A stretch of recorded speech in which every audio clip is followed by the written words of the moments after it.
मुफ्ती साहब ये बताइए, संविधान बड़ा है या कुरान बड़ा है?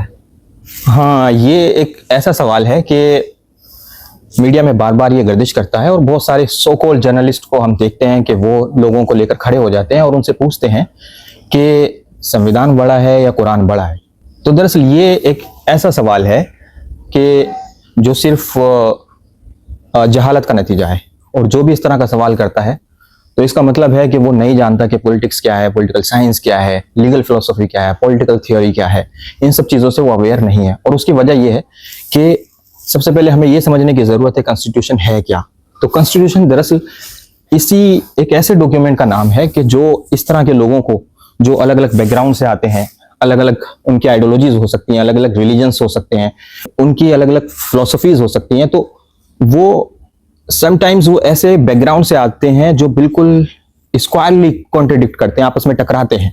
तो कॉन्स्टिट्यूशन क्या करता है कि इस तरह के लोगों को जो अलग अलग बैकग्राउंड से आते हैं उनको आपस में जोड़ता है और एक यूनिटी बनाता है। तो अगर इस तरह हो कि एक स्टेट में या एक सोसाइटी में इस तरह के लोग हैं कि उनका सबका नजरिया एक ही है, सबकी आइडियोलॉजी एक ही है, सबकी फिलोसफी एक ही है और वो एक ही तरह से सोचते हैं, तो फिर कॉन्स्टिट्यूशन की जरूरत ही नहीं है।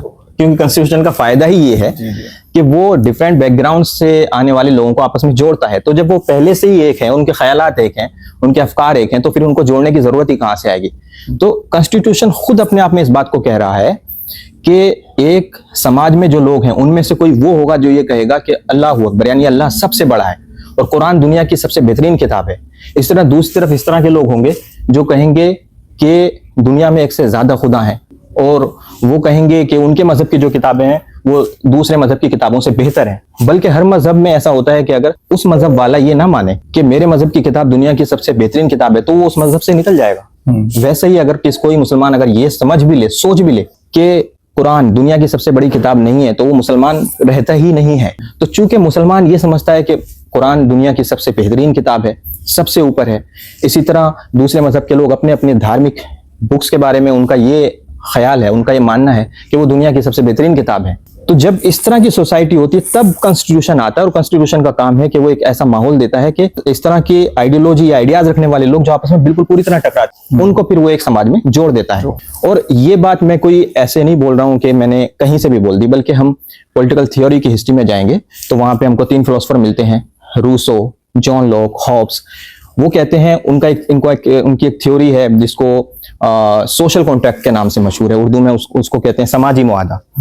उनके आइडियाज का जो कंक्लूजन है वो यही है कि एक समाज था, उसमें बहुत सारे लोग थे जो अलग अलग ख्यालात रखते थे, अलग अलग आइडियोलॉजीज रखते थे, डिफरेंट बैकग्राउंड से आते थे। तो फिर उन्होंने क्या किया कि अपने में से एक को अपना सरदार बनाया और उससे कहा कि अगर हम अपने तरीके से फैसले करेंगे तो फिर हम आपस में डिस्प्यूट कर सकते हैं और समाज चल नहीं पाएगा। तो बेहतर यह है कि हम ये काम करते हैं कि डिफरेंट बैकग्राउंड से होने के बावजूद भी हम एक समाज में रहेंगे और उसके लिए हम एक रूलर बनाते हैं, एक हाकिम बनाते हैं। मॉडर्न जमाने में क्या हुआ है कि उस रूलर की जगह पे एक कॉन्स्टिट्यूशन आ गया। तो अगर कहने का मकसद यह है कि अगर डिफरेंट आइडियोलॉजीज ना हो, बातें आपस में टकराने वाली ना हो, तो फिर तो जरूरत ही नहीं है कॉन्स्टिट्यूशन की, ना स्टेट की, ना पॉलिटिक्स की, ना फिर अदालतों की, किसी भी चीज की जरूरत नहीं है। और कार्ल मार्क्स ने यही कहा था। कार्ल मार्क्स ने कहा था कि असल जो लड़ाई है लोगों में वो पैसे की वजह से है, इकोनॉमिक एक डिस्प्यूट है, तो गरीब और अमीर की लड़ाई है।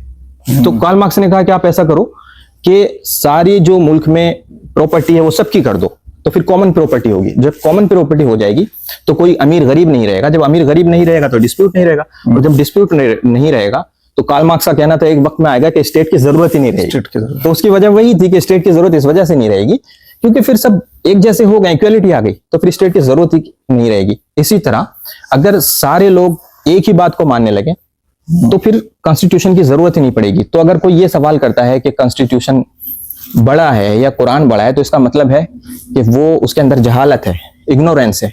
सिर्फ अगर कोई माइक पकड़ के आपसे क्वेश्चन कर रहा है तो इसका मतलब ये नहीं है कि वो उसके अंदर इल्म भी है या उसने पॉलिटिकल फिलोसफी को पढ़ा है या पॉलिटिक्स के पीछे जो थ्योरीज और आइडियोलॉजीज काम करती हैं उनको पढ़ा है।